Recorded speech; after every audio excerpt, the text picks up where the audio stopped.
started here. So I'll call this meeting of the Lake County E911 Authority to order. Today's July 11th, 2025, and it is 10:07 in the morning. Does anyone have any changes to the agenda? No. All right.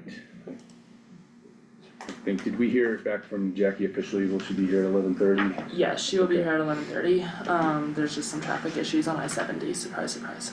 Okay, I'm gonna make a couple suggestions here to move item 4 up to item 3, which would move item 3 down to 4.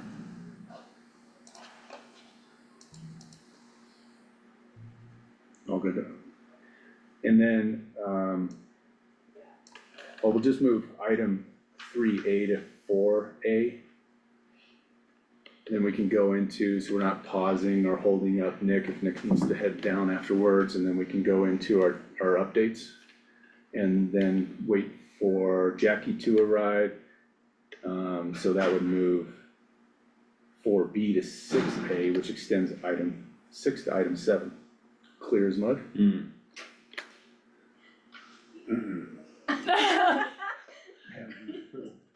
So basically, we're going to talk with Nick, we will move our Right. updates and trainings to after we talk with Nick, Yes. and then we'll do director reports.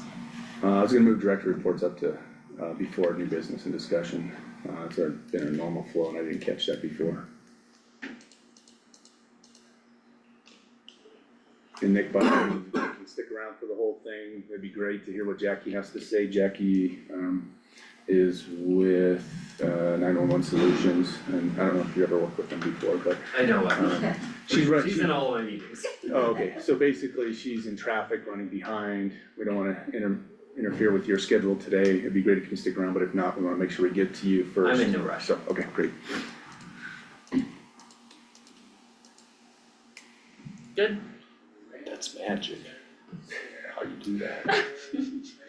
Alright, any other changes? We can spice this up a little more. No? Okay, alright, so I'll entertain a motion to approve today's agenda. I'll second it. Any further discussion? Hearing no further discussion, all in favor of today's agenda? Aye. Alright, the agenda is approved. Public comment? Does anybody wish to speak on anything not on the agenda? Now's the time. Alright, hearing none, we'll go to director reports. I'll start off. The only thing I wanted to bring up was actually a question for Paul. Are you guys keeping up with the what the county's doing with the evaluation process? Yes, Okay, gotcha. You guys all set up with that and then? I just wanted to make sure because they have a different, how you and Jeremiah have set that up for in July. Mhm. They're doing it in August. Right, So just wanna clarify if Yeah. that was still, that we're following county and Yeah. not what you, it's, Okay. it's all new. Yeah. So, following county seems like the easiest option. okay, So we'll just fall in line with them. with what the county has, okay, great. And then- evaluations. Yeah, so the county has a new software system that they're using, and they're getting those trainings out and getting everybody in line with the first year and whatnot, so, yeah, Everyone has it and they have been, we've had a Okay. couple already. okay, perfect. Also just wanna clear up, so I heard from a citizen that they were confused on, fire bans, within our county, and that they heard different information from different dispatchers. So if you don't mind getting with the dispatcher so they know where to go to make sure that they're looking, if they're not sure about what the fire ban conditions are, in our county, they know how to find that information, so they're getting the same information out. They were told by one dispatcher, we are in a fire ban, and the next one that they were not, so it was just confusing. We were just trying to get that all situated also. And you can always, the OEM page has the fire danger link on it, so you can always go to that and that's updated and that has links to Forest Service, BLM, counties. And then if there's red flag information on there as well, that goes on there. Are those links working? Yesterday, I know we looked because the links, some of the links were not working. So, when you tried to get on there, but I have told them to look at OEM, we're looking at the Forest Service. And, Oh, nope, Yeah. So that one's not right. So try clicking on no. No, I think Okay. as we were going, making the site compliant, maybe one of those links disappeared. Okay, So BLM is working, and then this is the Pike San Isabel Forest, that one's working. This is just a general one, and then Colorado, so fire restriction in Colorado counties, I'll update that one. okay. so yes, and Thanks I for told them that. to refer to Okay. this one and to click on the links, so they all are aware of that. Cool, and if we're having problems like that, they can just, take it through the chain of command, find the appropriate answer before giving a guess, it's better to seek that actual answer. And I did let them know, unless someone comes and tells us that we're in a fire ban, we are Mhm. not in a fire ban because that comes from BOCC, that comes Right. from, yeah, That'll right, come from M&I. right. Mhm. And unless we have that info from you guys, then we are Right. not in a fire ban. Yeah, and you would be one of our primary first contacts, be like, hey, guess what? And then there is also, people need a reference, so here's the chart down here, this is compliant with new accessibility standards, but there's the chart on there as well, people need to know what's allowed and what. Alright, that's all I had. Chief Daly? I don't really have an update. I do need to give you back the policies that you gave me. I did take a look at those. I didn't read it to its entirety, but I got to like page 80 something. And I really like those. So I think that we should probably talk more about that, on how we could possibly take what they have and recreate something that makes sense for our dispatch. Right. I think that, looking at that content, it was very informative and very easy to follow. Yes, So simplicity on that would be great. Yeah, so I'll get those back to you, and then you have those electronically? I think Okay, I found them, yeah. okay. And then if I need to get, cause I know that Captain Selesky wants to be kind of in that process as well, so I might wrangle him in also. And this is, we're creating the operational manual for dispatch, so. Right. Not to take away from policy, but this will help with all of that, and if I need to reach out as we do that, I will for sure appropriately. What I gave you were SOPs, so like Yeah. not policy, but following each thing that we do and what we Yeah, work with. procedural things. Right. Yeah, but if it falls under policy, I'll. Right, yeah. Okay, I think that's it. Cool, my part on that. Claire? I think one thing I wanted to bring up, I noticed we went to, well, I can leave it for later too, but I noticed we went to MAC 9 for a call. And I wanted to kind of work through why we went to a state MAC channel instead of a mutual aid channel for that hay trailer flip over. So we can dig into that one later, maybe in one of the sections, wanted to talk through that a little bit. The other thing I am sad to announce, I will be leaving Lake County. What? I have accepted a job with Jefferson County OEM. My last day with the county will be July 24th. So yeah, that's very emotional. We were expecting a full speech. Full speech? Yes. No, I, just finished meeting with County Manager Candace Bryans, discussing that transition. So I'll have some more conversations with you all about how we'll move forward with the OEM seat on the board. But thank you all for the time here, and we'll talk more about all that later through transition. That's not approved, sorry. Oh, yeah. I double that. I mean, yeah, it's been a true honor to work with you, Claire, I've learned a lot from you, and I enjoy our conversations and meetings, you will be very much missed. And hopefully you can continue to serve on the board on a part-time basis, just saying. Just saying. Remote, for remote Yeah. option. I want a stipend at that point. Stipend, we'll work it out. But it's one of those bittersweet things for me, I know it's been all those things I just said, and I'll miss you dearly.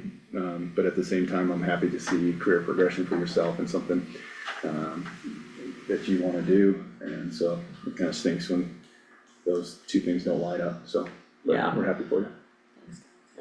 Good luck. Who's gonna do this? Work the Zoom. It is our biggest question. Forgot. I did have some brief conversations with Liz Miller, our county operations director. While we're working through the OEM vacancy, we'll see if we can get the board in contact with Sandra Pettis, who manages all the board's agendas, and logistics, and maybe able to work out some partnership there. Okay, alright, that sounds good, Sarah. Yeah. Does she know to work Zoom? Yeah, she does that. She's very good at work. She manages the board of county commissioners, so Okay. she's really good at Okay. Zoom.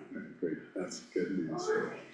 alright, thanks Claire, Yeah, when Liz gets back from hiking Italy, I'll talk with her more about if she comes back. right? if she comes back. Alright, Jeremiah, I don't have any updates or anything either. Just one question as well. Is there a reason that we keep paging out non-emergent lockouts? I understand if it's a child involved or something like that, that we page that out. But yesterday again was some animals, I guess, but animal control was already on and it was paged out. Is that a fire department request? Is that something we're doing now? Is that? If they request it, yeah, we do. Yeah, I think it's, I think it's probably just, so non-emergent lockouts, I don't see any reason why we would do that. And that's my thing is that could have been a call to the captain's phone instead of a page out. And again, if there's a child in the vehicle, there's a life threat. By all means, page it and let's go. But I don't understand why that couldn't have been a call to the captain's phone to say, hey, animal control is requesting you guys down there for a non-emergent lockout, whatever it was. This is sort of the second time we've paged for a non-emergent lockout in a couple weeks, and I just don't understand. Jeremiah, so I'm not sure about the first one, but that last one with animal control, we put that on the sheriff's office. She's not fully trained in understanding all that. Sure. So that was her request. So that I'll swing back around with her so she understands the difference between an emergent and non-emergent lockout. So if she has that type of situation again, she can handle it a little better. But Sure. I'm not sure about the first one. If that needs. Yeah, not trying to place blame, more just, can we work on a workflow within dispatch so that it doesn't really matter who calls in or who knows what, but dispatch knows the proper sort of thing. Again, if there's a kid in the vehicle, it's one thing. If it's, some other situation, it's another process. And I'll follow up with my officers and see if they're requesting that as an emergency. Sure. If they, if it's a child locked in, obviously an animal and it's a hot day, et cetera, I think that probably warrants, but if it's just a non-emergent lockout, we shouldn't be responding to all units to include your ambulance. Right. I'm sure that's why you're asking, because if we get toned out, you're going also and. Right. And that was yesterday's issue, was the crew was confused. They were like, do we need to go? Do we not need to go? And they called dispatch and figured it out, but just some sort of workflow in there so that, it happens the same way every time. Okay, yep, great. Anything else? No, sir. Alright. Truck, Nothing. Paul? I do have a little bit of, so you guys can see some calls and what we've done this year for you guys. Cool. And how we've been answering calls, 911, how much we've gotten, and our admin calls, Yeah. just so you guys are aware of that. I did find that our WPH2 with our wireless coming in, it's not spelling into our CAD correctly.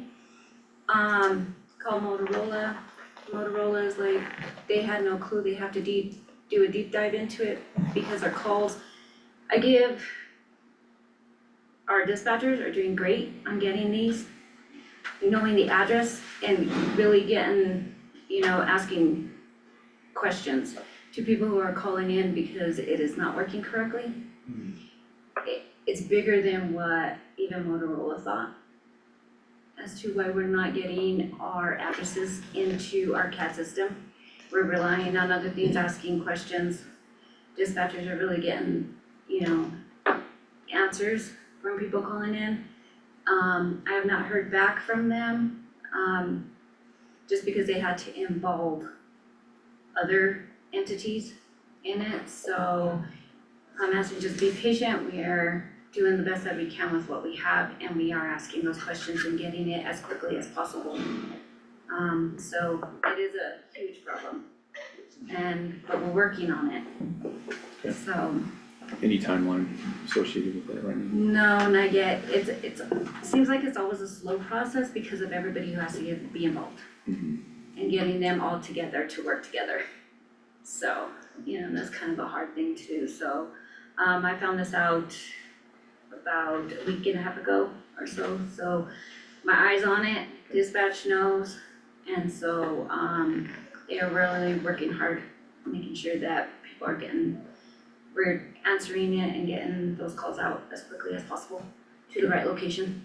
So just so you guys are aware, I think it might even be a little bit worse with all the people coming into town for the races, because then it's gonna clog up our towers, so. Paula, are you getting responses enough for this, or is this something we need to get involved in to make things happen a little more, or?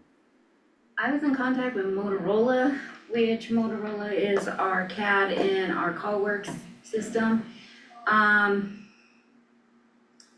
We do have Tally coming in next week, who is with Motorola, one of our top Motorola guys. If any of you would like to meet with him, he'll be here next Wednesday, so if anyone's available, by all means, come in and see, if that'll help, I guess the thing is that they're relying on the other outside companies also, so we have no, I guess, that push or whatever, really. They're gonna do what they want, kinda. Is it And something how- we can push up to the state level, either through like the PUC or like the larger group or CCOA? Maybe that could be a possibility. Maybe we did it for Kirkland. Yeah. She's really good about all that stuff. I think they need to identify where it's at. He had no clue. When I called in and told him about it, he was like, "Oh, no, not our problem." I said, "No, look at this. I'm getting this." I gave him examples and I showed him, and he's like, "Oh, this is bigger than what I thought." I said, "Probably, so I need some guidance here, some help from you." So he said he was gonna reach out to the other companies to see what was going on. And it's our wireless, it's called WPH2. What connects into to get those numbers in our address. Right now, we're only getting coordinates, and those coordinates are not even accurate. So we're relying on Rapid SOS, which they're awesome, they're great. But we don't pay into it, it's a free service, so also we get what we get, right, what we pay for, so. I think we're doing the best that we can with what we have, and so far, they're really asking questions and getting that information. But just so everyone is aware. And, what else? Just working in trainings, we're doing a lot of trainings, we're trying to, everyone wants to, really know what, they're very enthusiastic about things and getting accurate information and being really involved, and I appreciate that from our dispatchers, and being involved with each and every one of you, I think is great, so. Did they listen in on the fire yesterday on learning what not to do, what to do? No, You didn't listen, they didn't listen in on to the the Cherokee TV? fire? I don't think we have TV. Our radio's not programmed for TV. Oh, it's not? You know, Cherokee fire? They have We chicken have dinner. back. No, we didn't listen in on there. Oh. We were busy with. Were you guys on Yeah. Chief Mac? Yeah. Well, yeah, main operations on JP Mac and fire operations on FRA TAC 3. Okay, yeah, I probably don't know that. We were in constant contact with JP though, getting information from them and stuff like that. We did not listen in. We were busy, Better we than had a lot of calls opportunity. coming in, I bet. asking about Sure. it and the smoke and all that, and Claire called in.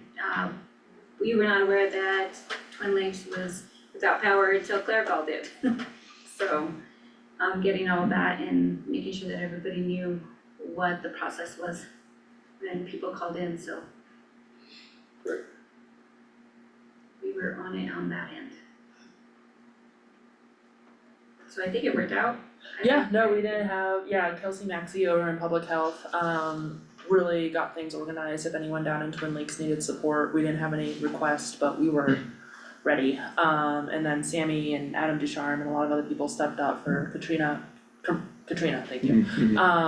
Sorry, just for record, I was down in Chafee last night, so I'm a little off this morning. But yeah, a lot of good public information went out, so I hope that took some effort off you guys once we were able to get that out. So yeah, good things from that end.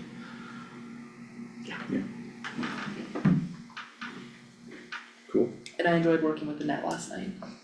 That's awesome. She's wild, I love her. Yeah, she did a lot of good years over there.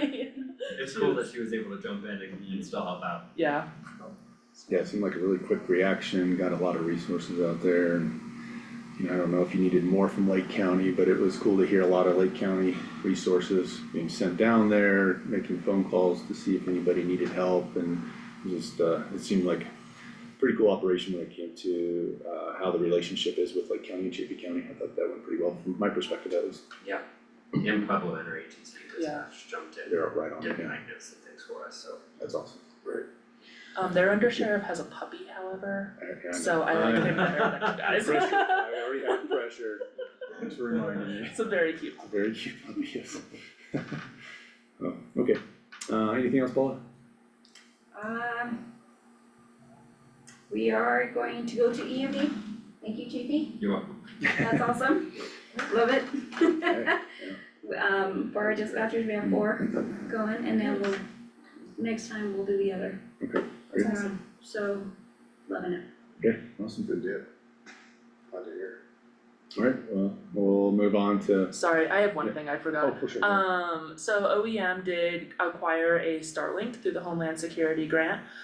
That is operational, it's living over in the annex. The service does need to be turned on, that's super quick and easy to do. But that service is also grant funded per month.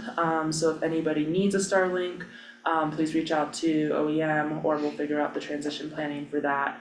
But that Starlink is available for any first responder agency to use. Additionally, we were also able to get a little mini battery generator with it that has solar panels as well. So the Starlink does not need to be connected to mobile command if we're in a search and rescue situation and they wanna set it up in the field and they can hike in that mini generator, they're welcome to do that. The generator also has solar panels and by rough math calculations, the Starlink alone, it should be able to run for about 17 hours without the solar panels. That include, but you can also obviously charge anything else in that as well. It's just a little tiny jackery, it's pretty portable for what it I is. was curious what the make. Yeah, we can swing by the annex, I can show it to you. But if anybody needs that, we'll figure out a way to get that out to you all, but that is available.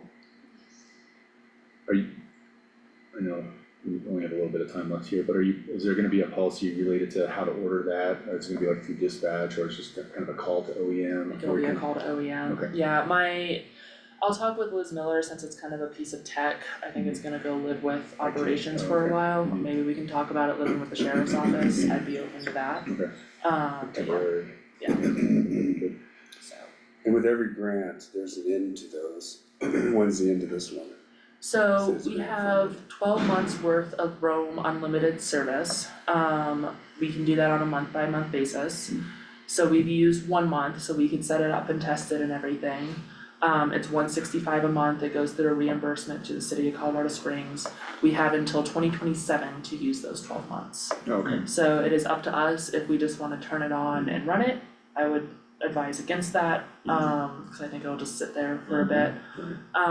Or we turn it on, run it for a month, shut it off after that month, get the 1 month reimbursement and then continue until 2027. is it scheduled to be used right now for the 100 run? It is not, Andrea and I talked briefly about that. I did request, since it is grant funding and that race series is a private corporation, that we be reimbursed for the 1 month of service for that if we were to turn it on. Okay. Now, if something happens the week before and we have an incident and it's turned on, I'm not worried about it. But if we're turning it on specifically for race series, I would like to see that 165 reimbursed to the county. I wonder if an interesting use would be to bring it out during events where we struggle with reception. 'Cause there's so many people here, and just like maybe we, even with boom days coming up, maybe we give it a try. Yeah. For whatever level of operations, and then we don't have to rely on, maybe worth a shot. Absolutely. Mm, And then our IT department did also order, so right now it's just kind of the standalone Starlink, but they did order a car mount and another stand to boost it off the ground a little bit, so that's still in progress, but if somebody wants to put a car mount on. Nice. Cool. One more thing, sorry. There's one more thing. I know. It's okay. Sorry, we do have one person who is going through the hiring process now too, so I'm just waiting for Okay, them to get through and and then, we can talk about that when we get into recruitment stuff, so if you wanna Okay. give a full Oh. update on that, that's fine. We'll give you more opportunities.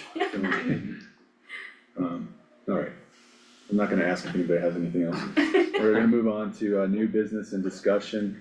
So item A, we have discussion with Nick Huffman regarding a part-time director position with the Lake County Communications Center. So Nick is here with us today, came up from Chaffey County. I figured we start off with, he's met a couple of us. Let's do a quick round of introductions and see who this scrub is over here first. Yeah, Yeah, I'm Dan Daly, I'm the fire chief. Nice to meet you, Nick. You too? Give us What's a your little more. department? What Is was that Leadville? Mhm. Leadville Lake County Fire Rescue. Okay, We only have one. okay. Yeah. Well, that's easy. Yeah, We like that. just one fire entity here in Lake County. Okay. A little background. A little background, okay. How far back do you want me to go? Let's just cut it off at 13.5 years. Alright, so chief for about that time frame. I've been here for 20 though, and I love Lake County, I love this area, and you know, the agency here, if you do decide to take this part-time, I'm looking forward to working with you on what our needs would be for dispatch. And I'll just get with you and we can sit down and have a cup of coffee and we'll talk more. Okay. Okay, sound good? Sounds great. Alright, appreciate it. Yeah, we've met, the sheriff here, and, so I've been the sheriff since May of 2022. Before that, I was a state trooper here. And all over the place before that, but, that's a little bit of my background. I don't think we had a chance to discuss that. What you got for us? I'm Dan Trout, I'm the police chief in Leadville, I've been here 8 months, and I came from Iowa. I've only been doing this maybe a year, I'm a rookie. Yeah, right. But you, yeah, if you want to add a little more to your background also, because you've had some board experience and whatnot. Yes, I started my career in Weld County, Colorado, ended up in Wisconsin for 20 years, came up through the ranks to ultimately be named the chief at the agency, and I sat on a 911 board there. I got bored because it was a tourist community, so I ended up in Waterloo, Iowa. 80 to 100 shootings per year, half a dozen homicides per year. Sat on a 911 board there. And a year before I retired from law enforcement, I got elected to the county board. And again, sat on the 911 board as an elected official and came here in the middle of my second term from Iowa. Oh, Claire. I'm Claire, I'm the emergency management director for 2 more weeks. I've been with the county for 3 years in EM for 2.5 of those. I was in the county manager's office prior. I was a firefighter for a little bit. I worked for Colorado Parks and Wildlife doing a variety of things. And yeah, that's all I got. Cool, Yeah. thanks. Jeremiah? Hey, Jeremiah, we met the other day as well. Ambulance director for St. Vincent Health. Been the director since 2019. Been with St. Vincent's since 2009, and in Lake County since 2007. Yeah, so a lot of awesome experience here around the country. Some different touch points that really helps us. But yeah, just give everybody a quick background. We've had September of 23 is when this board was restated. And one of the items that we need to accomplish is to appoint a director and for the E911 board to have that direct point of contact with. We've been unsuccessful, we've had a couple applicants that were, had some experience, even in the director capacity, from out of state, and I don't know, you probably have the same struggles anytime you get an out of state applicant, they just turn out to be not very reliable, and we've both been no-shows for any sort of future interviews. So we've had some discussion, so basically what we do is we're a working managing board, we rely on supervision and dispatch with Paula, and we try to share a lot of the director roles, so you can see that we're the heads of agencies that are the primary users of dispatch, so as you can imagine, we have our own jobs to do. And so we take on additional roles here. So we started thinking about, well, what does it look like to have somebody who's part-time, temporary, and while we continue to search for a full-time person. And that's where we have that discussion with you, a little bit about what we're going, where we're trying to go with that, and in a recruitment effort said, hey, if you know anybody. Yeah. And I literally saw a light bulb click off in your head at that moment, and fast forward, here we are today, so a little more background, I've been communicating with our county HR to get this position posted, leaning towards posting it twice, or in two different capacities, one is in this temporary role, in a part-time capacity, and then one is the full-time director, so we can still continue to try to pursue that position while we're working through this temporary situation. I think it's largely agreed upon that any sort of help in a part-time capacity is gonna help us with an additional person here, and looking for obviously somebody with experience, so we can kind of hit the ground running.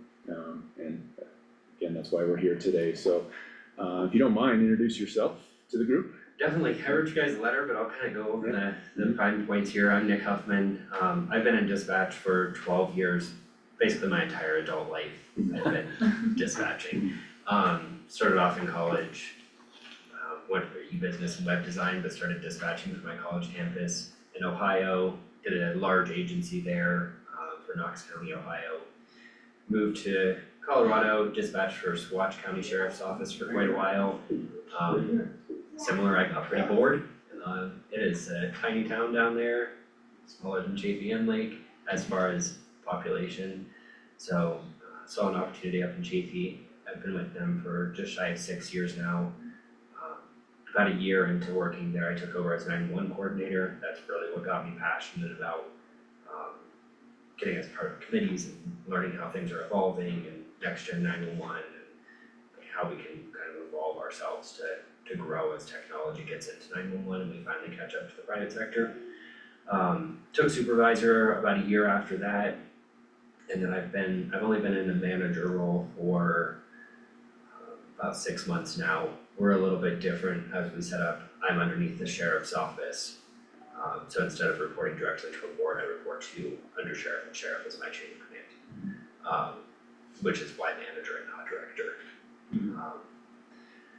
But yeah, I'm definitely learning a lot within my role. I feel like I inherited a pretty good thing from Annette, who had been there for 40 years, I think. So there was definitely a great foundation there. Since taking over, I think there's been a huge movement toward technology. That's something that I'm really pushing forward.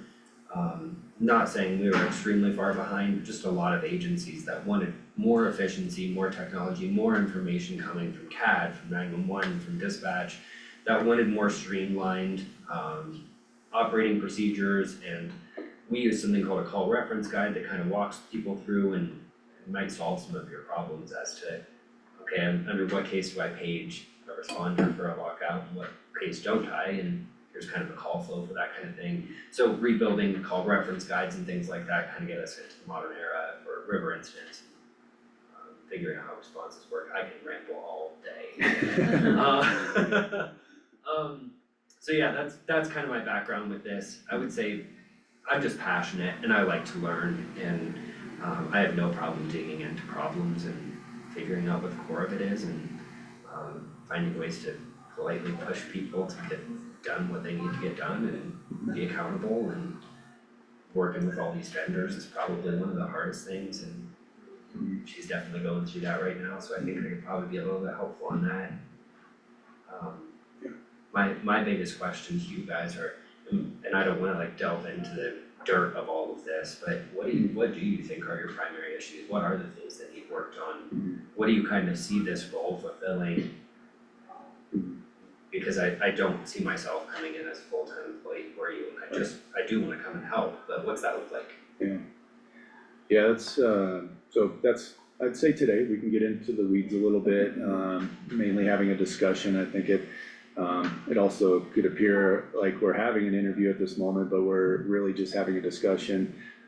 This is something new that we brought to the table, and you're a potential candidate, obviously, and so I think this is a good opportunity to have that back and forth discussion on, we can talk about what we're looking at, each one of us can bring to the table some different experiences and different hopes, and then to see what your capacities are, and so, see how close we are to moving forward with this part-time type of role. So yeah, let's just have a discussion on it. We'll in our next item, we're gonna go over updates and discussions on current operations.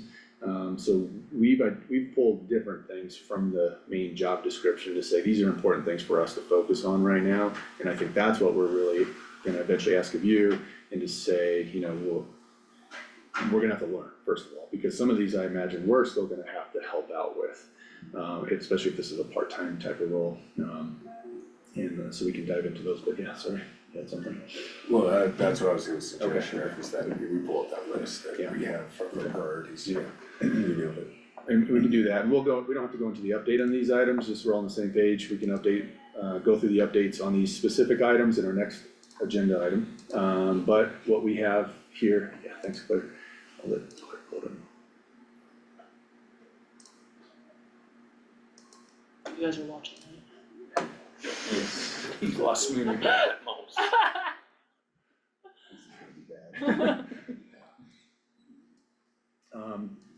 So these are the items we've been working through, that would be very helpful to have a director take the lead on these items, to keep us afloat, to try to, work towards some progression. But you can see here, what we are focusing on is training, recruitment and retention, policy, project management, oversight, supervision, and budget. And then what we went through was a little rock, paper, scissors episode of who's gonna take on which additional task. And all along, even though her name's not on here, Paula has a touch point on all those. And so, Dan Daly here's been assisting with training. So if you wanna talk a little bit about what you've done in the past, we don't have to go into the updates right now, but just kind of some of the things that would be helpful for temporary position people. Yeah, so when we first met, what we realized right out the gate was that there wasn't a lot of consistency across the board.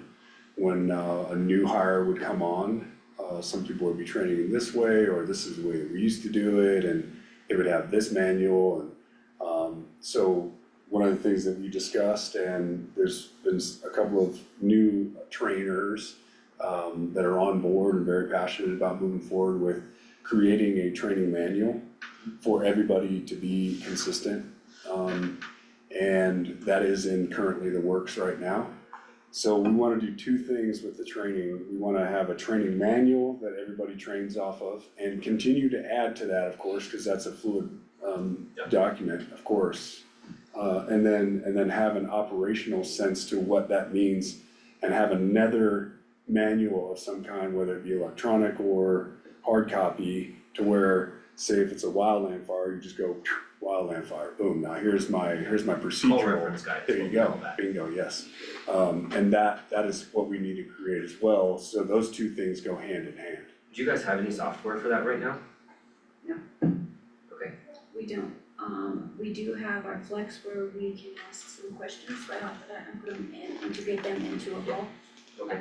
We do have that. So that's kind of where we're at. We're in the beginning. I don't know in years past where all of that went. And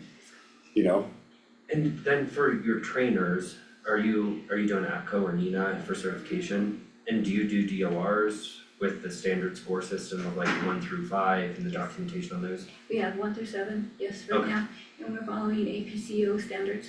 Okay. Yeah. Good, that's what we use as well as APCO. I'm exploring 2 new trainers right now, and we're putting them through the NENA course to see what the difference is there. They're going to A1 at the end of this month. Oh, cool. Yeah, and we're sending people to trainings Yeah. like that.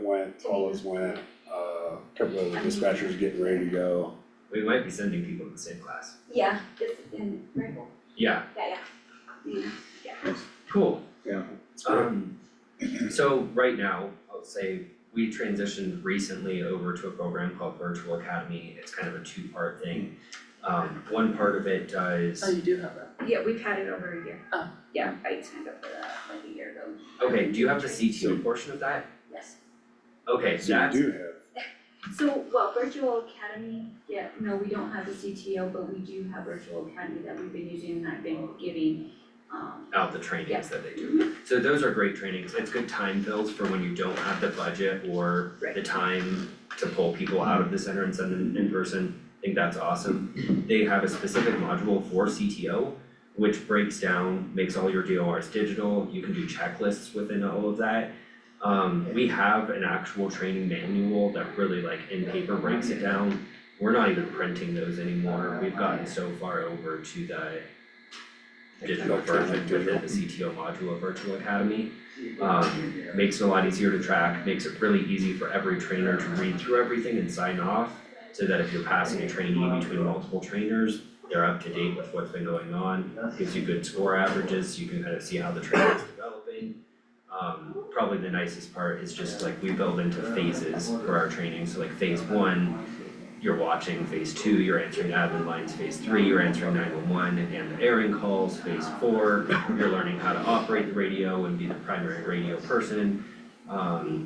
And then each one of those sections, those phases have a breakdown of checklists, so while you're in phase 1, you need to read policy and sign off on disclaimers and blah blah blah. In phase 2, you're answering phones and these are the things that you need to know of how to do a VIN inspection, how to call out for a lockout and how to use the call reference guide to walk yourself through different calls if you're not sure how to do it.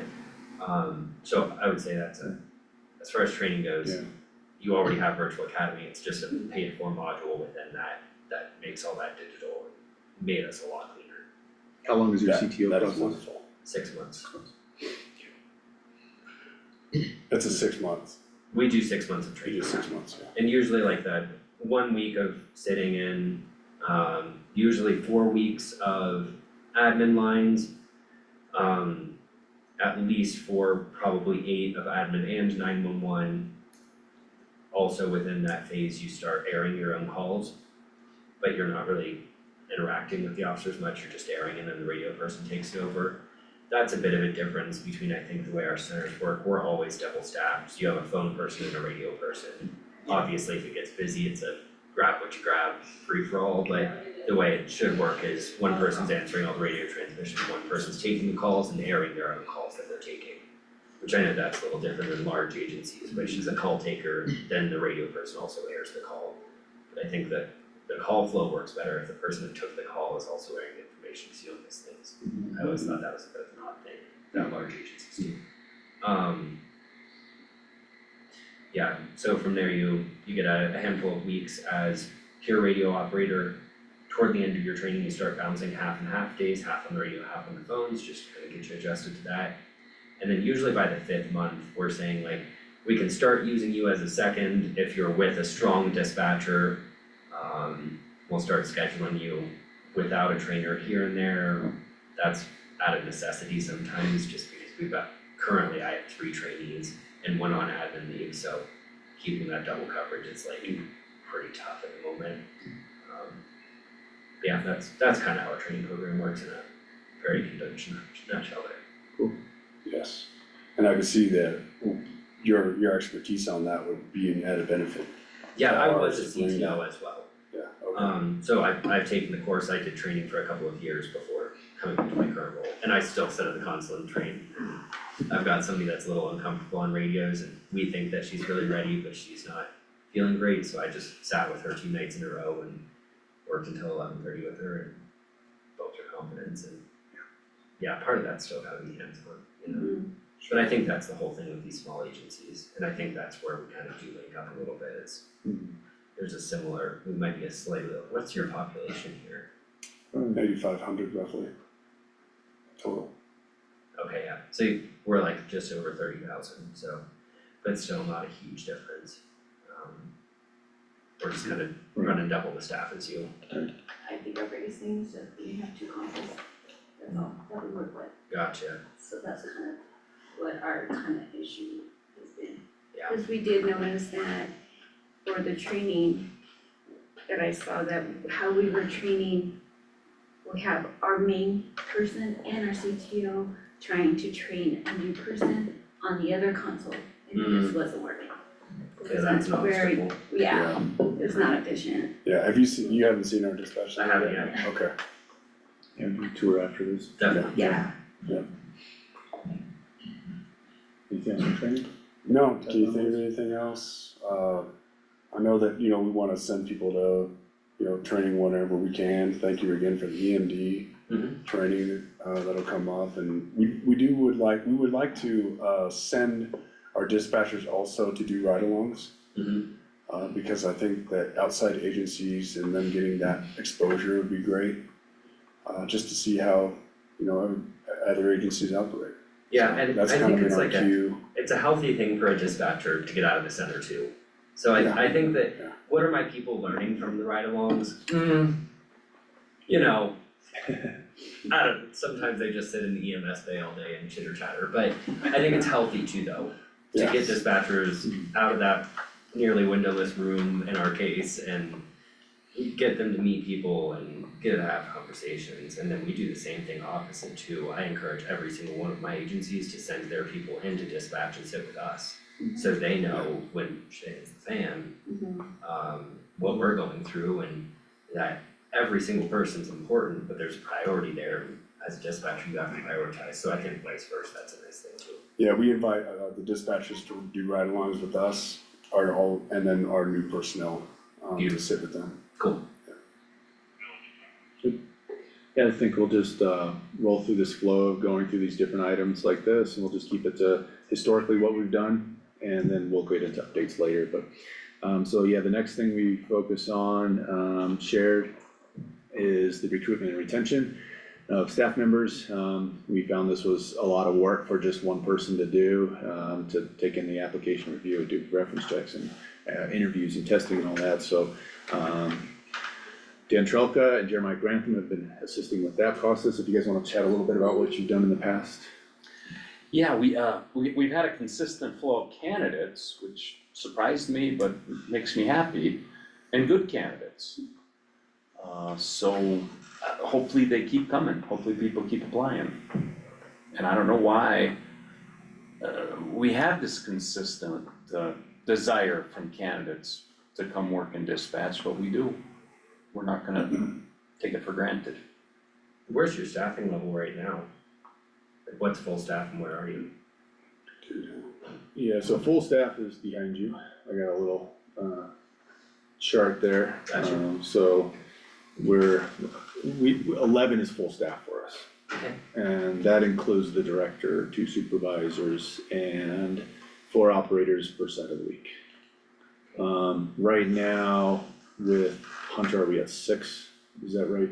5.5? Because we have a, Yeah, so we do have a part-timer right now, who's going to school, so we have 6 employees, 5 full-time, 1 part-time. That's our Plus the supervisor, county ball, yes. so you have 6.5, you work the console. Yeah.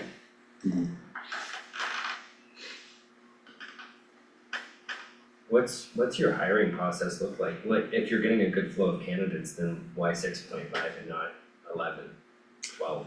It might touch more on the retention side of things. We've had some turnover, I mean, even with people while they're in training.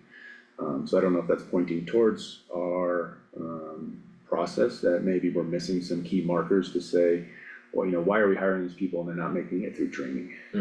So it's probably a touch of both, is my opinion. Paula probably has, closer touch on that and what's going on and why we're not fully staffed, receiving applicants. What's your thoughts, Paula?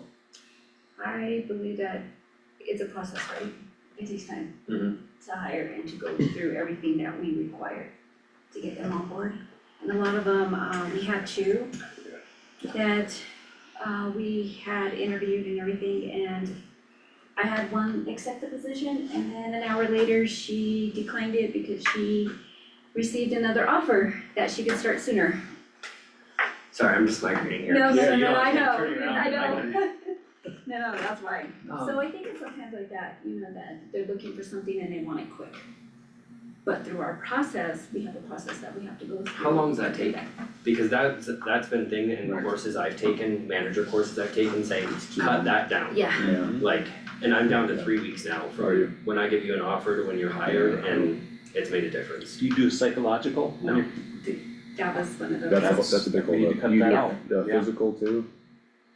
Physical we do, Yeah. physical and hearing, Mhm. and that hearing is honestly my biggest holdup because the hospital is just slow. Slow. So that's something I've got HR working on right now of like, we need at least 2 or 3 offices that they can schedule with.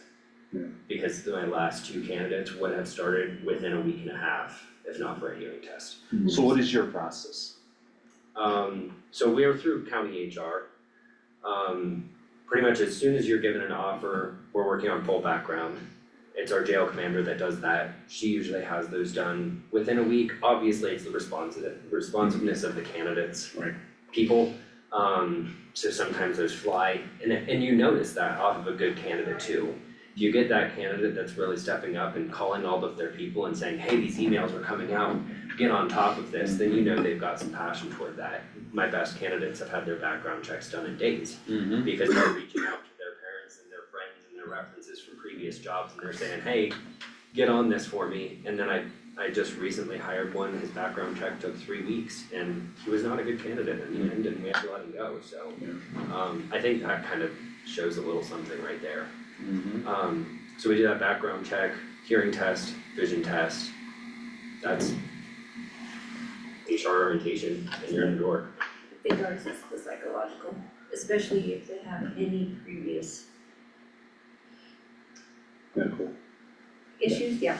Then that takes even a lot longer. That's our biggest holdup. It could take anywhere from 4 to 6 weeks to even get that going through. My opinion, I'd like to move away from that. Well, I think you can incorporate a little bit of that into your interview questions too, to just, I mean, we're not psychologists. Mm-hmm. But that being said, we can ask some of those questions that really get the candidate talking and make you kind of a little bit more comfortable with what they have to say. That's fair. We get a more robust interview process with, make us all feel more comfortable. Do you do testing in interviews? That's part of the process as well, is you do a typing test. I do something called zone testing that plays things like, one of the tests, it'll just spit at you colors, numbers and letters. And you have to like sit there and write it out and decipher, and then those get scored. Which kind of gives your multi-listening skills a challenge. But it's a 6-part test, we use 5 modules of it. It takes about half an hour, all the candidates can do it at the same exact time, so it's really not much of a time sink. And that gives a really good insight into, are you able to keep up with 2 radio channels and a phone call and your coworker yelling at you and, yeah. So I think that's been really useful for sorting out a couple of my candidates, and the typing test, just like if you can't type 35 words a minute, you ain't gonna cut it. Mm-hmm. You've gotta be able to Well. navigate keyboard. We use the national dispatcher. Okay, This one, I think we talked about it before. I think a little bit, Yeah. but I think that kind of helps sort out your candidates too. Okay. Jeremiah, any thoughts? No, I think that sums that all up pretty well. So yeah, we see that as a key item that we'd like some help with. If there's nothing else on that front, we'll move on to policy. This is where, Claire and Jeremiah have been, the focal points along Paula again on policy development. And I think there's been some overlap with training too. So there's kind of a lot of different hands in this policy mix. But I think it's still an ongoing project that we've identified as still needs a lot of attention. Okay. Any thoughts on policy, on what we've done in the past, or you wanna give them an update? Yeah, so Paula got me access to Frontline, So I kind of went through that a little bit too. It doesn't look like we have much built out in there in our end, but it was cool to kind of go through and see all the different things that were in that system. I think for my office specifically, what I really wanna kind of nail into is iPause and just emergency alerting in general. We use Everbridge, which you all use as Same. well, yeah. Yeah, and you guys did really great with that iPause messaging yesterday. I got it as soon as I drove into Buena Vista, my phone went off and everything.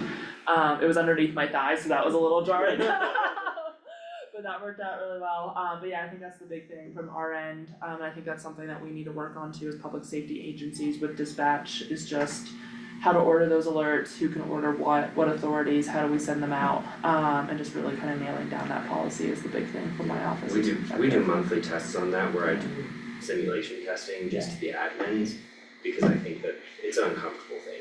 Like when you know you're about to send a message out to thousands of people and random people driving down the road. It does not feel good as Yeah. a dispatcher to be managing 30 things and be like, okay, gotta do Casual. this thing. Yeah. So that's probably goes into the training part too, but Yeah. that's, definitely a huge liability on that program, and it's scary from a dispatcher standpoint. From a manager standpoint, it's Yeah. freaking scary. No, it is. Oh, easy enough to find. Oh, good. Hi, How are you? I'm good, I made it over the pass. Good. Yeah, I think that's the big thing from my office that I would like to see moving forward, is just more practice and touch points on those systems. And you do have individual policy for, like, you're not under another agency's policy and procedure, you have your own for dispatch. We do not have a policy just yet, but we are working on it as to do that. Okay. We've dived in a lot more here lately, so we are working on it and starting dispatchers before have never done the practice simulation. So we're gonna start doing that on a monthly basis. Our November, Mabel does the monthly testing. So it was never into dispatch, but we are Gotcha. getting there. So you have no current policy for Everbridge, but you Well, no, do we generally? have- I don't even know if you call it policy, actually. I can share that with you, Okay, if you like to see it. okay, I mean, it's a how-to. It's an SOP more than a policy. gotcha. Yeah. Okay. That's all I got, Jeremiah. You have anything else?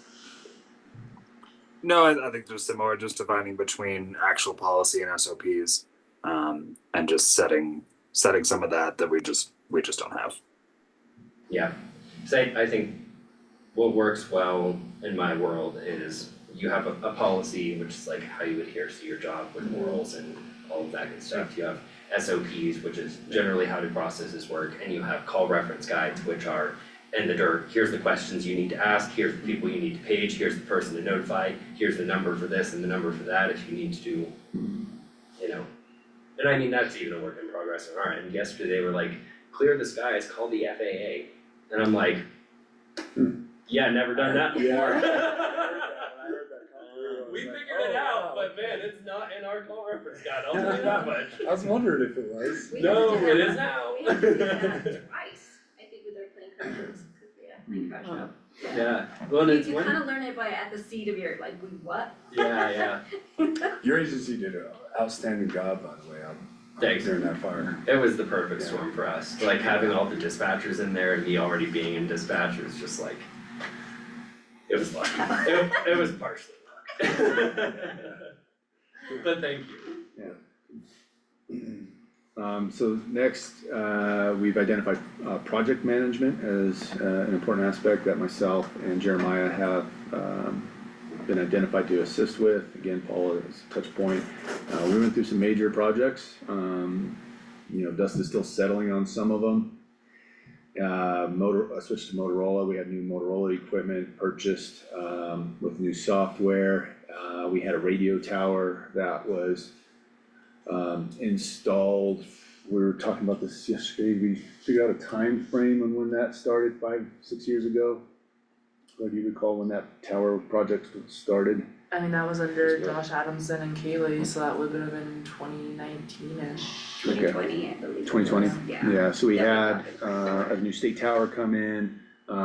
It wasn't organized and ran the best. And so there was a lot of issues with like permitting and then the state not very happy with us and how we went about that process, threatening to take the equipment, and it was just it turned into a massive project. Fast forward to today, we're pretty much done with it. And Claire has really ran with that. You know, she's had a touch point with that, I would say, prior to us reorganizing things and who was doing what, so she has the most institutional knowledge on that project. So you'll have to download that before you leave, please. Okay. But yeah, the trench was recently taken care of, so we're pretty much there with that. No, we can talk about that a little more later, but. Yeah, sorry, Yeah. keep my time. But those have been the major projects. Paul, am I missing anything on project front? Some projects have not been completed yet, our backhaul to get connected to the state DTR. So that is, working on it, it's almost complete. Okay. So we're almost there, that's for install of our radios. So. We have an August 7th date, we're hoping Lumen will be here for that. So, but they've been scheduling dates back starting in February. Oh, yeah, January. I wanna say. January Yeah. was when we were first hoping, and here we are now with an August date. So we Just continue. because they have to connect also to Grand Junction, so it's getting the state with, Grand Junction, and Grand Junction's gonna be complete, they said, next week, the 15th. Okay. So. Okay. Getting close to some of Yeah. these, but it's been, yeah, it was quite the storm that we had to go through with these different projects. So that's why we identified it as something that was important for us to work on. But as they start to close out, I think it's just, you know, from a temporary director standpoint, it's just updating yourself on what has happened and making sure that we're keeping a close eye on these like last few steps, cause I can see these easily forgotten and not completed. There's real clear leaving. Hey, the trench is filled, Alright, thanks. equipment is being delivered to Golden. Yeah. Don't know when, or when it'll get from Right. Golden to here, but. Getting close. Jeremiah, anything to add to that, project management? No, you covered everything I could think of. Paula? GIS, very big, huge, our Entrado is, so, kind of our, Yeah, and it's gonna be very needed very soon. so, yeah, working with that. And, just our GIS, like I said, and everything, how it works into our systems, getting it all accurate, I think is huge. Very huge, we need that sooner than later, you know, and it's working with entities outside of dispatch also. to get that County moving. and Yes. new person and, Yes. yeah. Yep. So, yeah, Okay. I think that's Awesome. how that is. Okay, next, oversight and supervision, this is myself and Chief Daly. You wanna kick off some of the background that you've done in the past with this one? Well, I mean, capacity is an issue. We don't have a lot of capacity to meet continuously to have that proper oversight, I think. We mostly talk about a lot of things during our meetings on Wednesdays when we can meet for training. And if there's any concerns or scheduling or anything that we need to go over, time off, et cetera, that we go over it then, but for the most part, I really feel like that's kind of a lacking on my end, because of capacity. So, Yeah, and same confession for me is, there hasn't been, I think we had one meeting where we tried to set up a routine and that kind of fell apart, so I see this as a pretty big hole of where we're not filling in, but we also identified it as a priority.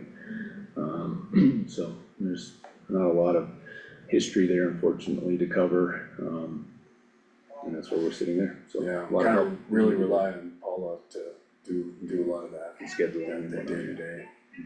Sorry. No, no, you're right. And we're having dispatch meetings every other week now, just because I think there's so much information that needs to be passed on. And if we're all on the same page, you know, and if there's other things, then emails go out, but I really like to have that connection with our dispatchers in face to face. So we're having meetings every other week. Good on you. You're doing better on that than I am. All staff meetings are tough to schedule sometimes. They are, but I let them call in and stuff too, just because we have some, you know, that live from BD, that live in BD, so I really like that connection with Gotcha. them. So we're doing that every 2 weeks, keeping up to date. Well, and if you do build around that SOP and the reference guides, then it's easier to update those things, because I think one of the biggest issues that we have in dispatch is Fire Chief A over here is just like, hey, you need to start paging me using this thing, and Yes. he's like, okay, now whenever you get this, that needs to be a tone 1 call for law enforcement, and it's like every day you're just like, hey staff, do this different, hey staff, do this, and you can't do that to them and expect them to digest all of it. So getting that into standard operating procedures and reference guides to where they can just, oh, I know something changed, I'm gonna flip to the lockout thing and be like, oh, I'm not supposed to page that anymore. I do a lot of read receipts also. Just to make sure. Yeah. Yeah, so that's our thing, you know, and just everyone being informed and just meeting up with them. I stay later to meet with our, the night dispatchers also. I work late Nice. to do that, to have that connection with them. Paul, can you bring me the dates that you meet? So we're gonna have one next Thursday. We Do were they gonna- change sporadically because of schedule, or is it Well, constant? because I'm finding on Wednesdays it's too chaotic. So on Thursdays is a little bit easier to manage everybody. But do you send out an invite to everybody? Yeah, I do Can an you, invite, can you attach me to that invite and I'll Yes. come if I can come, yes. if I can make it? I just wasn't sure if I could invite all of you and all of you show up. Do you know what I mean? In that aspect It's of, a little tight in there too. Well, Yeah. We can't do that, we'd be breaking laws, but so that's why, Well, Daily can go, yeah, yeah, so yeah, I can send like both of you or whatever. Yeah, That's the okay. sheriff and don't look at me. Yeah, no. Yes, Claire, not even that I was like, you can put me on the invite. I won't be able to attend all of them, but Right, I, you know, every once in a while, I'd like to be able to do that. and then, yeah, with that also, I am starting us to one of our dispatchers doing notes. Taking notes so that we all have them, what we talked about and all that, just because I think sometimes it's just when we forget, right? Yeah, and then taking those notes and Yeah. like calling to Yeah. action to actually put things into a place where people are gonna be able to, Right. it just doesn't get filed in this. Right, right, so, Yeah, and from, you know, the supervision standpoint, it's really, where we're sitting with our staffing levels is for Paula, is to provide her some expectations, standards, guidance, and so it's not to really step on her toes with supervising her staff.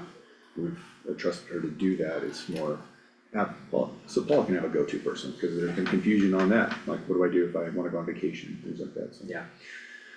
And then the final item that we've identified as an important point for us that we've shared with is the budget. So it's myself and Jeremiah on this one also, and so a little background on this. Once we develop the authority board, we have our own separate budget from the county now, but we use the county system to process everything. So we submit our budget to DOLA. And there's a lot of crossover to the county, not just for using their systems, but also following their policy on their financial policies. And so, currently this year, we budgeted to try to staff that. And we're not there yet, obviously halfway through the year. And that's just something that we try to follow county policy timing with, but making our own decision on the board with where we're at there. We've essentially identified the main users to split the bill based off of percentage of use, and that's after subtracting the ETC.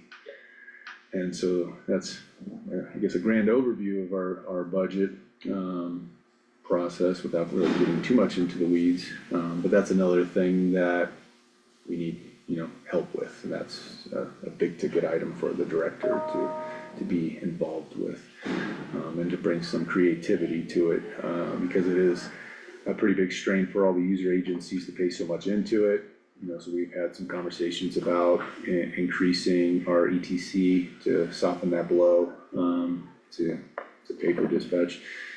So that's part of the conversation, but, we've looked into it a little bit. As far as I'm aware, none of us have experience with going to the PUC for an increase in the, ETC.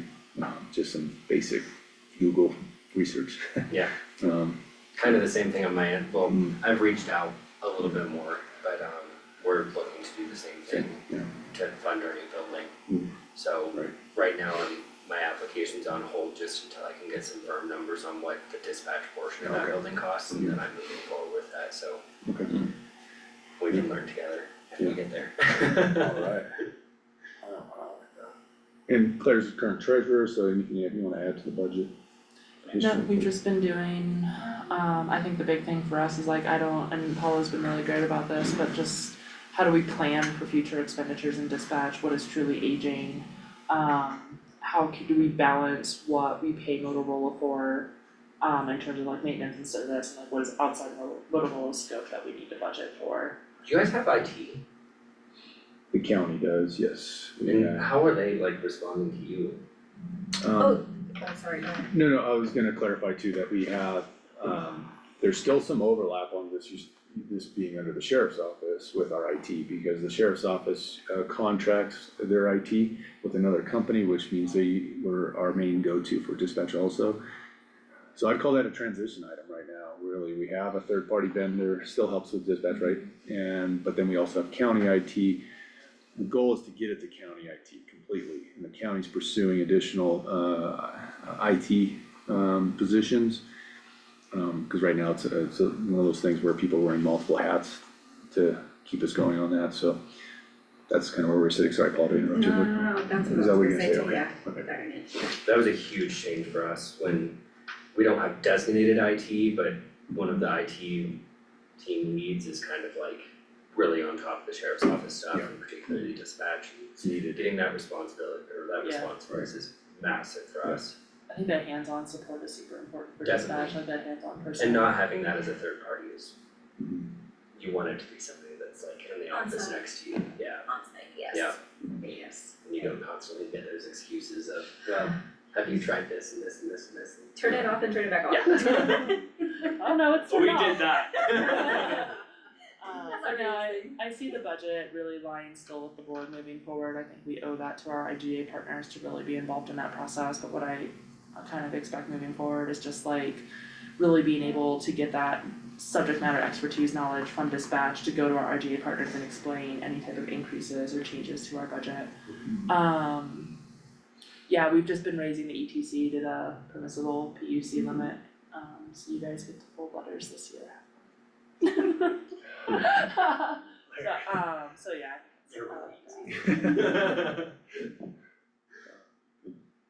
Yeah, Jeremiah, anything on the budget? No, sir. All I was gonna say was Claire's been doing a lot more than I have thus far, so I was gonna kick it to her anyways. Okay. Again, Nick, those are the areas that I think we'll continue to push forward to identify as this is what we need help with. And that, I think, goes back to your original question of like what we're looking for. Yeah. And, but then also, I wanna keep the conversation going. It's gotta be flexible, as we go. And then also just for today, is there anything from your experience as a director that you feel like we're missing as big ticket items, something that we need to really put a lot of focus into? I think that, I think your categories are awesome. I think as far as project management goes, projects that you could add one, I know you guys are getting EMD certified. I think it's a little bit more than just certification, it's also like implementation. Yep. There's a lot of policy there's a chunk of our policy that goes into EMD. Yep. Call reviewing, things like that. QA. Yeah, and QA is always, everybody hates QA, but like, It's a lot. and especially when you have new younger dispatchers, you have to have some sense of just, and not QA to punish, QA to learn and like help them. And that's huge with EMD, just because there is that like medical liability side of things. Right now, we don't have that with our recording system, but hoping to either we get more, we upgrade it, or we purchase a new one to get that QA/QI. Cause that's where it's coming from our recording system, where it can pull different things and instead of me having to look for the call. It's so tedious. It is, and it takes a lot of work, Mm-hmm. you know, for that, so, We're looking, I'm really pushing to get comms coach for us coming into next year, which is automated QA/QI using what's my word?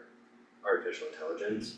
yeah. And it will listen to every single one of your calls and you can put in parameters and it will identify like, this is a call for a CPR call, and you put in the questions and it'll say, all of these questions were answered. It will notify you of tone of voice, it will notify you of if they're in a traumatic call and you need to check in because they just listened to somebody shoot themselves and you didn't hear about it for 2 more weeks. Actually, I think I have a meeting with them, It's actually in 2 weeks. one of the coolest things I've ever done. Yeah, they're doing a demo with me that they want, if anyone wants it, you're more than welcome, I'll let you know. Love Yeah. it. Awesome program, and then they also do, for training side of things, AI will run phone calls with you, so you can just type in, hey, I wanna do a CPR call, and you'll say 911, where's your emergency, and you'll go through an entire call flow with AI. And it's like, sounds like a normal person, it'll throw in random questions, you can like just type in things like, halfway through the call, throw in a huge distraction of a gunshot. And then see if your dispatcher identifies that gunshot and addresses it, and just like training to QA seems really neat. Just as a side note there, that's something Do I'd you get a like, cost on that? Is there a cost associated, I mean, of course there is, but I do, I don't know why, yeah. just out of Frito Lake curiosity. County. What's that? It's Frito Lake County. Free, yeah. There's the Wi-Fi. It was something like 20,000 a year. Is it? And that was like that was their like, if you do it right now, it's gonna cost more if you don't figure this out soon. Yeah, So, yeah, that's what that is. yeah, You have to do it right now to get this deal. and that was locked in for 5 years with an up to 5% raise per year. I think is how that read. Cool. So, anyway, that's it. Going The other thing that I'll throw into you guys are like one of the blips on the map for no text to 911. Yeah. And I know it's weird because the solutions that go into making text to 911 work are weird, and I know we're coming up on all this next gen 911 stuff. We're not red anymore. Oh, you got it. We're green. Yeah, there's Yes. only a couple in Yeah. the eastern We have it. Oh, Colorado. We got it, but you guys know that, yeah. And the only time that we don't get it is when we're on the cusp of, like, Aspen might get it, when we're at that Yeah. boundary kind, or Chafee will get some of yours, or you get some of ours, I that's think. fantastic. Sorry. Yeah, Apologize for my. no, it's okay, it's alright. Alright, Yeah, I It's think good to your get like off. sense of category breakdown is okay, good. I mean, that's a lot when you break it all down. right, it is, And it yeah. gets a lot more than Yeah. that, but. Yeah, and I think we're all too on board with continuing to help as much as we need to keep things going, especially as we're considering this like as a part-time position. We realize it's a full-time position, so these are full-time requirements. So yeah, I don't see it as like we kick all these things to a part-time position and we expect all this back. And so, but yeah, I'm curious on capacity for you, all things considered. Yeah, I am full-time down there, Mhm. I am new into my position as is down there. Summer is freaking busy. Yeah. Kind of the things I was gonna come to you with were, we have a concert in August, concerts are all hands, that's Yeah. a huge deal for Mhm. us. As far as like start date, I would look at like September 1st, Okay. if that was part of the Mhm. discussion. Okay. I just think that'll let me get through all the summer concerts and stuff. We'll come into winter when I have a lot more free time and I'm not working the console so much either. Also lets me get a couple of trainees out of training, so I'm not having to sit in dispatch as much. So that's kind of my start date there. Okay. I don't know how you guys feel about like running this for a while and reevaluating it after a period of time. We're doing like maybe a 6-month thing where start me September 1st, run me for 6 months. From there, reevaluate, on your guys' behalf, how am I doing on my behalf? Can I keep up with this through the summer while still maintaining my job down there? Because that was the biggest thing from HR down at Chaffey County, was like, hey, this is great, go help them, go get them, but don't slack here. Like, don't let your job fall here. And I realized that I've been putting in 60, 70 hour weeks down there, so I just wanna be able to not promise you guys something, not be able to deliver. And in my mind, the best way to do it part-time would be to set like a monthly hour goal.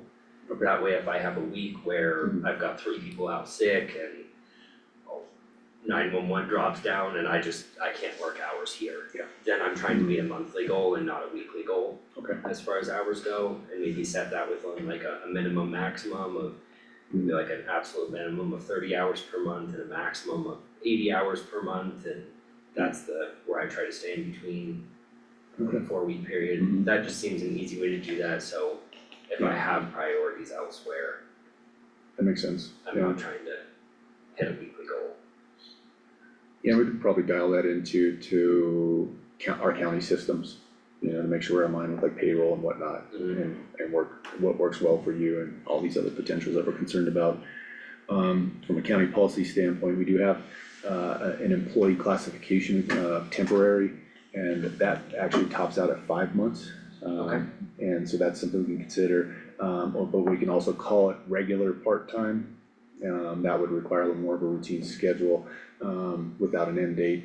I'm leaning towards the temporary, one, because it feels appropriate for what we're discussing, but two, it also, if 2-3 months into this, we have somebody that is able to take on this position full-time, we can talk about what that transition looks like. I'd love to see an overlap. That's something rare we see in employment, is the ability to have overlap and a really good handoff of the baton. This gives us that potential as a temporary classification, so, and then if we hit the 5-month, or we're getting close to the 5-month, we can reevaluate it, as you said. So it's pretty close to your 6-month suggestion, lines up fairly well with county policy. And so that sounds good to you. That's what I'll push for from our HR department, to post this as a temporary part-time position as its official classification. That makes sense to me, I like that. Yeah.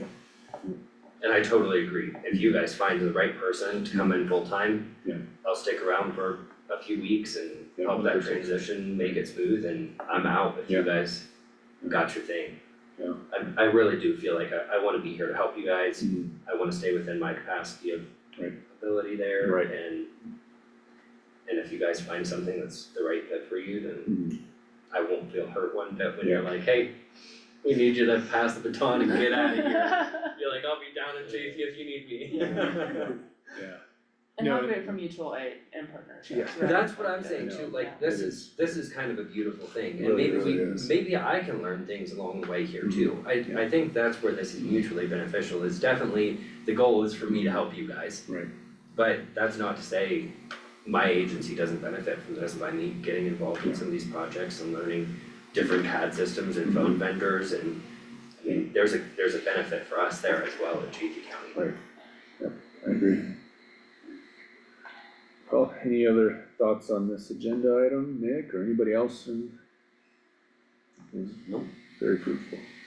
Yeah. Thank you, and just again, great job yesterday. I was listening to Chafee Mac on the drive down, and Thanks, Sarah Fitchman and that, and just great job yesterday, so thank you. Yeah, we have a kick-ass team. Yeah. That's cool. Yeah, by all means, if you can stick around, please do. No, I'm So, here. Jackie, I assume, is that fair? I am Jackie, Yeah. hi, Hi. my name is Jackie Louise, Uh, Jackie Marie Louise, the girl with the great first name. Hi. I'm glad to be here. I did meet with Paula Mhm. about some of the needs you guys were discussing, and I came up with a scope of work after our conversation, and I'm guessing you all have seen that. Yes. So I wanted to make sure that that we kind of went through and see that I captured what Paula said that you may need from outside help for now, right? I mean, as you're just talking with Nick, I can see you've got a lot going on right now. Right. And the state has a lot going on, Hesina has a lot going on, there's gonna be a lot of changes coming up with 911. And so some of the most important things I think I put in there was I did let's see, I could look at like IGAs for other authority boards, you can kind of determine what you like, what you don't like. Yeah. You know, and then I can make recommendations that you guys would totally choose, I'd probably give you a couple choices, this is what this one looks like, this is what this one looks like. Set priorities in a 5-year plan, I think is really important. Especially right now, and you were talking about raising your ETC, I have done that in the past. It can be a little bit daunting, but it also can be made fairly simple. And I think, Nick, if you're going through the process, that's, you know, really important to look at. So, some of the stuff that I also put in is, you know, make suggestions for any improvements that you guys would have on the budget process, you know, how that works. Obviously, the board isn't the ultimate of the budget. However, there are sometimes I see with boards, I don't know anything about your board, so this is it, but some boards, there's a disconnect between what's happening in the communication center and what the board's budgeting. Right. And so, you know, that's what I mean by budget process, is just sit down and see what the process is, see how we best handle the communication center, as well as other needs of the board. Because the board has needs, they have administrative needs, they have a lot of needs. So we need to look at your process just to kind of make sure that you guys have a good handle on it and you choose the process that works best for you. We've got, you know, as in that tariff amendments are coming up. I can provide all the information. I am the chair of the, what am I? The 911 Advisory Task Force Legislative Committee Chair. It's quite the title. And so I do a lot with legislation and I do a lot with tariffs. In my regular duties with other authorities. And just so you do know, I do work for several other authorities and I do similar things here. A lot of things I do is I take all in your ETC line counts and look at them and see what companies are providing your local surcharge and what aren't. Well, what aren't, because you can't tell, but what are, and then if there's any really weird anomalies, I'll kind of touch base with them and say, hey, what are you doing? Why did you have 20 one month and 0 the next, or whatever it looks like, right? I know that Paul and I talked about your purchase of the 7500s. There's been change. Yay, Yeah. because I did call Lane. Okay. As soon as I heard that, I was like, excuse me, Yeah. Lane, what are you doing? So I can thank you for that. Certainly, and Lane's going, oh, no, we're gonna fix that. Okay, I'm like, yeah. okay, good. Good. Yeah, so that's underway, yes. Okay, perfect. I can review your current GIS and MSAC procedures. One of the things that is coming up with the state EZNet is we are waiting for a rule change to be complete, and then Lumen is planning on filing another tariff amendment. That tariff amendment will have geospatial routing, it will have what they call TDMS, which is they're calling it an optional service, but I would suggest everybody take it. But it's basically a transitional period to check your data against the data that they're using to do GIS. And it verifies things on a periodic basis, and so it keeps verifying. That's what I like about TDMS, it's not like a one and done. So if you don't get TDMS, they'll check it first time, you gotta fix all the GIS. And then they'll be done, and they won't do it again, and so you have to have somebody really dedicated to GIS who knows 911 to really keep that up. So the TDMS is kind of a transitional thing that will help you with that. And the third optional thing is text to 911. The difference between the text to 911 you guys have now is over the top.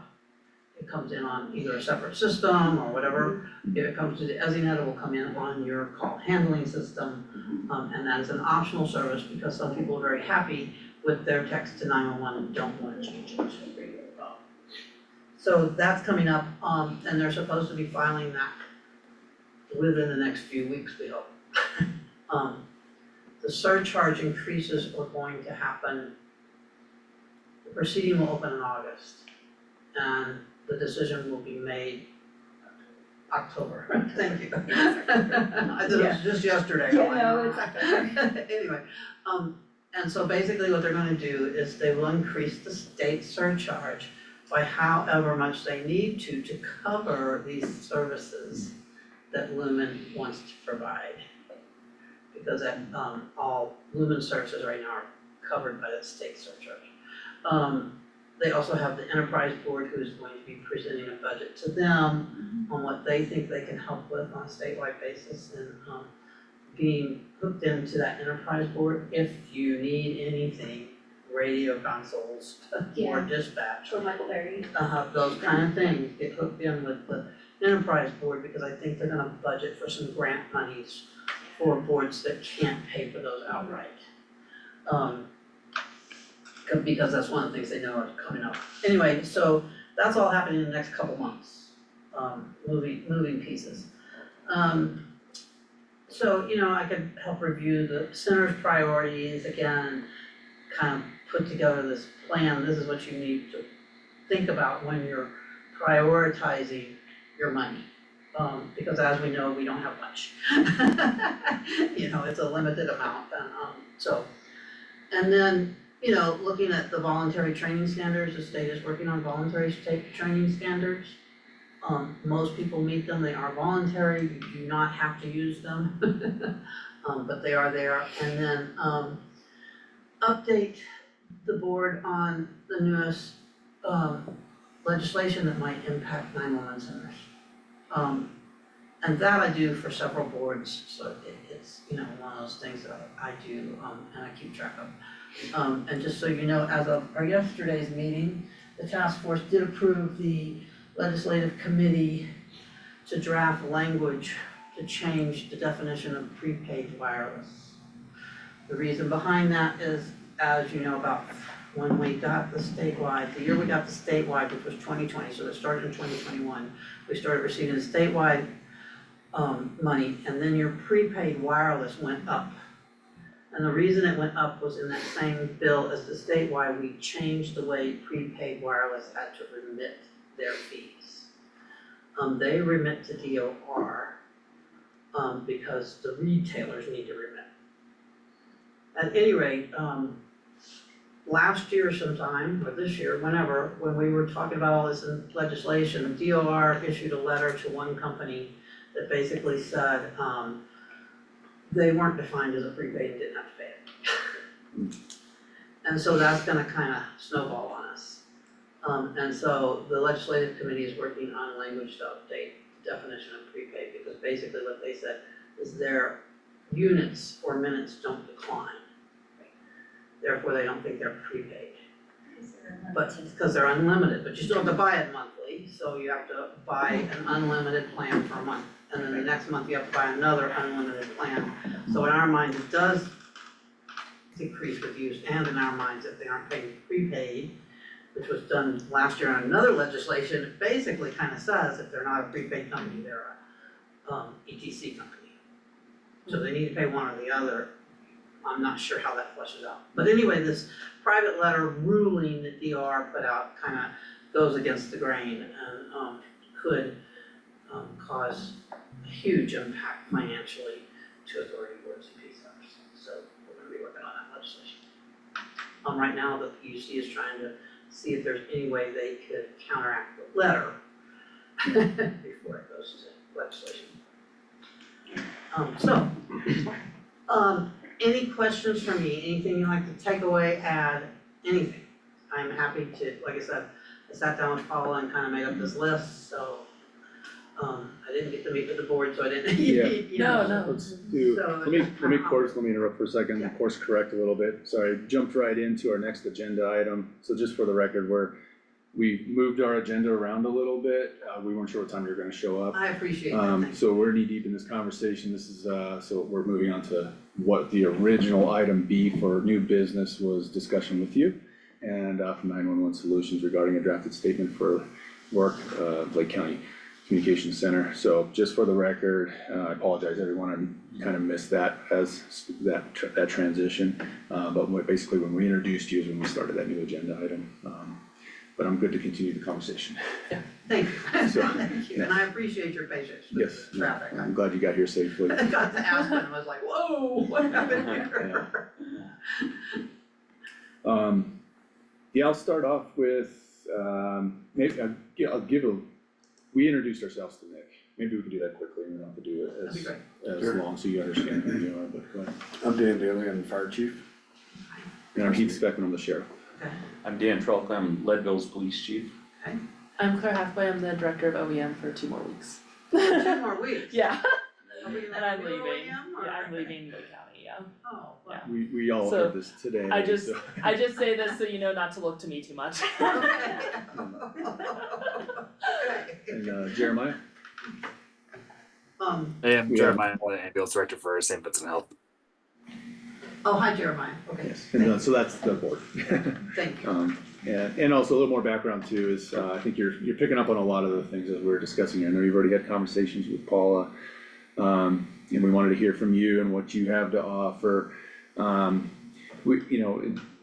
Personal opinion is I can kind of see a joint effort here and like, let's establish some of these things here, gives Nick or whoever else in the future kind of a path forward of some of these things we're missing, and then hopefully whatever you find could, you can share with Chaffey County too. And so this is consideration. We're not making a decision today, we're just having a discussion on this and just to see what you have to offer.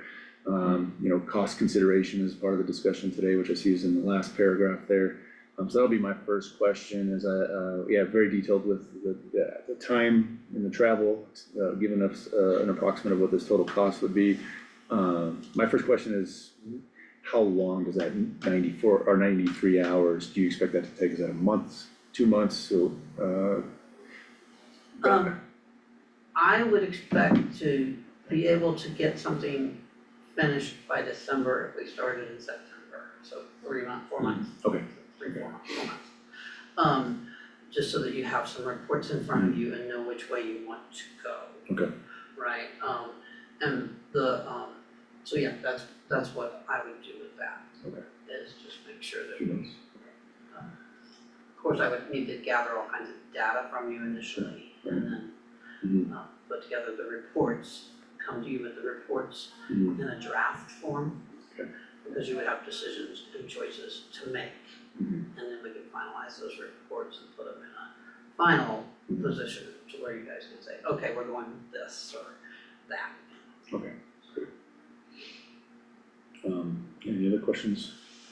I really like kind of the model that we're pursuing here, just in the idea of like creating this roadmap, right, and kind of setting us up for the future, but also like these are things that I think have been on the board's agenda, especially like the bylaws and the IGAs, and it's great to hear that you have experience with other authorities that kind of let us know how we line up, working on like that legislation piece of it, giving us that roadmap, which I think would allow a temporary director to come in and work on maybe some of those more operational pieces we were talking about, like the response protocols, and kind of be able to take this off the plate, but also kind of give the board the expertise to move forward, because we're not dispatchers and this isn't our language all the time. So I really like this kind of model, this kind of two-headed approach that we're pursuing. I like the concept of it, and I think this scope of work really aligns with what the board needs, for sure.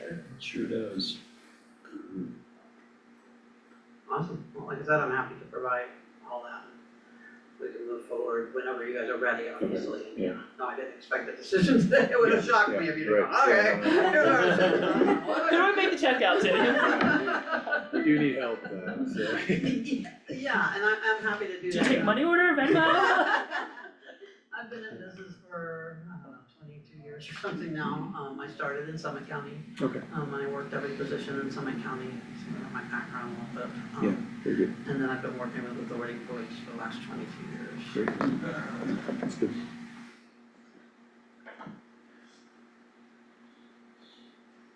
One of the things that you kind of walked into was like our analysis of the situation and not having a director in place, that we're again a working board, working with Paula, and we're all taking on a ton of additional tasks. As you heard, we're all the leaders of different agencies, and so we all have our own primary responsibilities, and then we're taking these on as like, well, we need to not only keep our head above water, but we do wanna progress, we do wanna improve our dispatch center. This, the advancements within dispatch, it can is happening daily, I imagine. And if we're not looking ahead at all, we're just gonna be buried in no time, so we are taking on a lot of additional tasks. So what we did was we have identified 6 different items, that you walked into as like, let's work together, focus on these, and so, that's what we had this long discussion about with Nick and what our focus was, so, if you have time, we're gonna stick around, if you stick around, yeah, that'd be great. We're gonna go, we don't have to do this right now, but we're gonna go into discussing these items again, more as an update of where we're at with certain things. It might be a little bit of a shorter discussion, but I think it would be really good for you to hear what we think is a priority. And if I can make this request, that you, after listening to those things, after, knowing that we have an update to the 7500s to the access, that you, draw a new, quote for us. Absolutely. We're meeting again in August, and I can see this as a potential decision item in August for us if we have all the information and after our discussion today. Awesome. And then from there, we can also continue that, discussion on a start date, maybe we talk about that a little bit today. I know you mentioned September, I don't know what your capacity level is, if that's as early as you can start, or you're ready anytime, or you're sitting with it. I'm ready anytime to gather data. But that would be the initiation of the contract, though. Yes, the initiation of gathering data. It's a little bit more tricky because I just took on another Did you? Okay. contract, but it's a little bit more tricky in August to do reports. So Okay. September, Works better, October okay. would be easier for me to kind of try to digest the data. Okay, and that seems, in line with kind of where we're at. Okay. Too, right? So that's my only request. Thank you. Yeah, do you guys have any other thoughts or questions or requests? No, Jeremiah? thank you. Thank you. Nope, nothing from me. Okay. All right, well, thank you guys both. We're gonna move on to our next agenda item, which is updates and discussions on current operations and topics. We've been over this a few times today, but we'll just focus more on updates, if you guys have them. And we'll plug down, put away the list. So the first one is with training. I don't have any updates. I really don't. We need to meet. Our schedules have been conflicting. So we just need to meet to talk about where we're at with those manuals and just move And forward. also, yeah, and also the Frontline, we do have CTO and Frontline. Do you guys use Frontline? Have you ever heard Frontline? No. We do have that for Frontline, for CTO, and we have different, four modules that we use in Frontline for different things, so. It's gathering the information and, cause you can make anything to fit your agency, when you purchase. So that, I think that's just been one of the things, is not having the time to go in there and really, Build it. yes, it's really neat. And that's one of the things, we have it, but it's the building process of it. Yep. So, Is and that, the training, are we on a long-term contract with Frontline? it's every year. It's once a year. Yeah. What's that year for us? You know when it expires? Now, I believe in September, I think we got Virtual Academy and Frontline both about the same time. So it's about coming up on yeah. a renew, okay. And I think the virtual academy CTO is 2,000 a year, Ours is a little bit, it's less. is it less? Mm-hmm. Just maybe something to Might compare be per that. year. What's Yeah. That's what I was gonna say, Yeah. is before we renew, maybe we can, Yeah. Okay. It's almost all of what we have for Frontline is about 3,000 for all four modules that we use, so, yeah, I can show you. Yeah, I'll definitely look into that. anything else on the training front, Paul? No, I think we're just trying to establish more of a training in what we see the lack of and what we have found out with our training, like I said, is like our CTO sitting with that person and not screaming, oh, answer the phone, that doesn't work. So that's what we're finding, and that's just changes and following the APCO standards and We just have Hunter in training right now. yeah, and she is How far? actually, she is ready to get off. How long has she been in that position? She's been since May 29th. Okay. She's picked it up very small. Sometimes you just get those rock stars. Yeah, you don't really, you need to keep them in something if they're progressed, you know, if they're there. Yeah.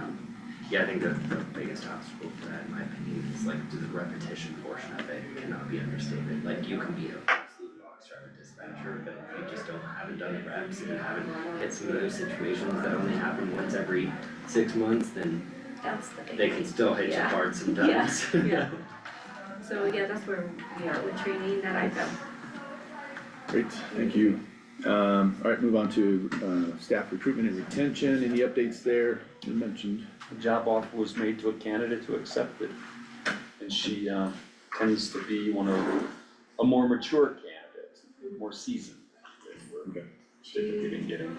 She did work in Chafee, she worked in the detentions. Who? Army candidate. What's her name? Vivian. Yeah, she worked at there, Don't yeah. know. Yeah. Before my time. Yeah, she worked there, she was a DOC, so. Okay. I really have good, I think she's gonna pick it up. Anything else on recruitment, retention? Nope.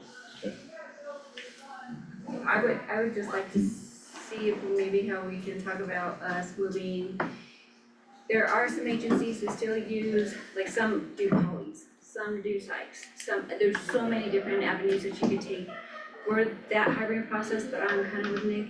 The sooner we can get them in and hired because people are looking for employment quicker, or else they're gonna take other jobs. If we could look at that as a whole to see how we can shorten that process, that'd be fantastic. Alright, any policy updates? No, as I said, Paula got us access to Frontline, so just kind of been through that. We can talk more just in general about transition in the coming days. I think the only thing I would request is just a review of that overturned hay trailer car, and the usage of Mac 9. So Mac 9, I don't know if we requested that from the state or not, but that's a hailing channel of our state mutual aids. And it sounds like this was simply Chafee law talking to our law, so I don't know why we went Mac 9 when we could have used Chafee Mac or Lake Mac for either one of those things. And that's not the first time we've jumped to Mac 9. This was before your tenure, but we did use Mac 9 for a SWAT incident, and again, that's not the right use of that channel. So maybe if we could just kind of tighten up our usage of Mac channels and making sure that we're following all state policies for state channels, but I think a review of that call would be warranted. Okay. And Jeremiah, we're running short on time here, so we're just punching away. If you have anything to say online, please speak up at any moment. Sounds good, thanks. Okay, project management, this is the most exciting news of the entire meeting. This dirt has been placed back in the hole. Alright. Claire and I were close to putting ski masks on and going out there and doing the job ourselves. Thankfully, didn't go that far. I actually did take a shovel up, and I think I did like 2 attempts at it before I was like, absolutely not. doing this. Unfortunately, after getting the bill for it, I wish I had done that. So that's a conversation I'm gonna have with Candace and Public Works Okay. on that bill. Yeah, yeah, we could touch on that in budget maybe a little bit. Oh, sorry. So, no, that's okay, that's okay. That's all I have for project management, other than what was already discussed, that we have Lumen coming, August 7th for backhauling, hopefully. Anything else in project management? Right, oversight and supervision, the only thing I had listed, there was to touch on the evals, I jumped the gun on that one, already talked about that. But I don't have anything unless you do. There was a dispatcher also yesterday in the fire for the initial channel. The responding unit from here had to ask multiple times what the MAC channel was, cause they kept saying KM Chafee or KS Chafee or MS Chafee or something like that, and I was like, what? What channel is that? I don't recognize that channel. So it kept going over, like it came out on the radio a few different times, so I don't know who the dispatcher was, but and you know that it became Chafee Mac. So that was the actual original I was in there, I didn't hear channel. that. I didn't, because we didn't know the channel, and they said Chafee Mac. I think we couldn't get in contact with 601, like we tried, and then we had to call the station to get a phone number. And we got the phone number, but it went straight to voicemail, so we were trying to relay that over radio. And the radio was not working that great and we couldn't get to them, so, but it was Chippy Mac is what we told them. Okay. Cause that's what it said, even on the, if you want the notes, I can print the notes for you, the cat notes. Yeah, that's okay. So, No. I I just don't know heard where it, that I came must have from. heard it differently, but that's why I think, I think they may Maybe have that was been the hearing it coordinates too, maybe or something, cause we got because two they kept different asking. coordinates also for that. so. I just wanna bring that to, to everybody's Yeah. attention, if it was a miscommunication. Just to be able to relay those, cause that radio channel is really important, Right, cause they did ask and then we did call and told us it was JP Mac. so. But other than that, I don't have anything. And our final item for updates is budget. We're waiting for the county to present a new process, or updated, I should say, process, but I think we'll be braced, for whatever that may be with our own numbers and understanding of where we're trying to go into 2026. 2025, again, we did post for all the positions, we're not looking for any sort of massive growth in our budget in 26, thankfully, but there will be some slight increases, of course. And then also, one thing to keep in mind too, as we talk about the evaluation process with the county, they have a merit program. We had a step program for trying to get in line with the county, makes sense to use their merit as it's associated with the evaluation. I don't think it takes any major changes in our budget, especially with our vacancies, to go ahead and just fall right in line with that, but just something to be aware of. And trench, Yeah, so the trench was filled, I made the request to Public Works to have that filled after doing 2 shovels and saying absolutely not. We did get a bill from Joey Fetters, who was the person that dug the original trench, that came to $1,500. So I do wanna talk a little bit more with Public Works and Candace about who is responsible for that bill. It was not communicated that it would be a $1,500 fee to fill that trench. And I was under the impression it was something Public Works could handle, but just know there may be a bill for $1,500 coming our way. and just for background, this is related to the tower, the backup generator, having fuel source, trench, all that stuff to make this tower live at some point. And this was one of our. When you're waiting for Lumen to back off. Yeah, it's all, we're getting close. I probably would have filled the trench for $1,500 if I could, I would've done if I it for could make, $1,000. I probably would have just done it myself. Happy to go take care of that. So now the next step is just to get Lumen moving. I believe so, yeah. And then, There's more yeah, equipment so coming from. state has the DTR equipment ordered, that is supposed to be delivered to their shop in Golden. They did not get a delivery date for when it would make it to Golden or when it would make it from Golden to here. But that was the update as of July 10th. Okay. No, sorry, June 20th? Something like that. I sent you the email on July 10th. It was last month. Yeah, it was late June, it was about I think it was about 2 weeks ago. Alright, And Rich Anything else Mom has on been budget? our contact for that, I don't know if you've worked with him, Jackie, I'm sure you have. anything else on budget? I keep my own budget thing that I keep track of because the county's is not what we have. Yeah, so I have our own budget that I do and I keep track of, that I have on Excel, so I have that. The accurate what we have and Up the, to date, yeah. yeah, accurate to date budget, so, and what we have really, the line items and that, so I have that. Alright, move on to item number 6, minutes and bills. I'm gonna approve the minutes from June 6th, 2025 from our regular meeting. So moved. Second, Alright, any further discussion? Hearing no further discussion, all in favor? I, Cool. Next meeting is set for August 1st, 10 AM to 12 PM. curious if we should move this because of Boom Days, starts that day. I don't have the Boom Days schedule. I know it starts Friday though. You think this is a bit much? As long as there's not too much on the agenda, it should be okay.